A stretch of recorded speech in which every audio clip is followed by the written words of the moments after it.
ஏண்டி ராதிகா, ஏண்டி இப்படி பண்ணிக்கிட்டு இருக்க? என்னம்மா பண்ண? முந்திரி தானே சாப்பிட்டுக்கிட்டு இருக்கேன். ஓஹோ, நல்லா சாப்பிட்டு இன்னும் பன்னிக்குட்டி மாதிரி பெருத்துக்கிட்டே போ.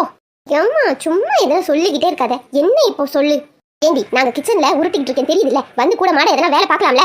சரிடி, சமையல கூட விடு. ஆனா உனக்கு ஒரு துணியாவது துவைக்க தெரியுமா? அட போமா, நாங்கெல்லாம் வாஷிங் மிஷின்ல துவைப்போம். உன்ன மாதிரி கையில உட்காந்து கும்மிக்கிட்டு கடக்க மாட்டோம். பாக்க எல்லாத்தையும் பார்க்கதானே போறேன். ஹலோ அம்மா, சொல்லுமா, என்ன விஷயம்? அம்மா, அது வந்து எங்க வீட்டுல ஒரு 2 நாளா கரண்ட் இல்ல. சரி, வாஷிங் மிஷினு வேலை செய்யல. அந்த துணியை மட்டும் எப்படி துவைக்கணும்னு சொல்லுமா. நிறைய துணிலாம் ஒன்றும் இல்லை, ஒரு 2-3 துணி தான் இருக்கு. ஏம்மா, ஊற வச்சு துவைக்கணுமா இல்லை துவைச்சிட்டு ஊற வைக்கணுமாம்மா? அம்மா, நான் கேட்டுக்கிட்டு இருக்கேன்ல, என்ன பண்ணிக்கிட்டு இருக்க? பதில் சொல்லு.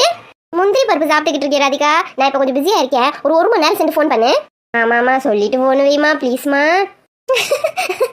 கடவுளே கடவுளே.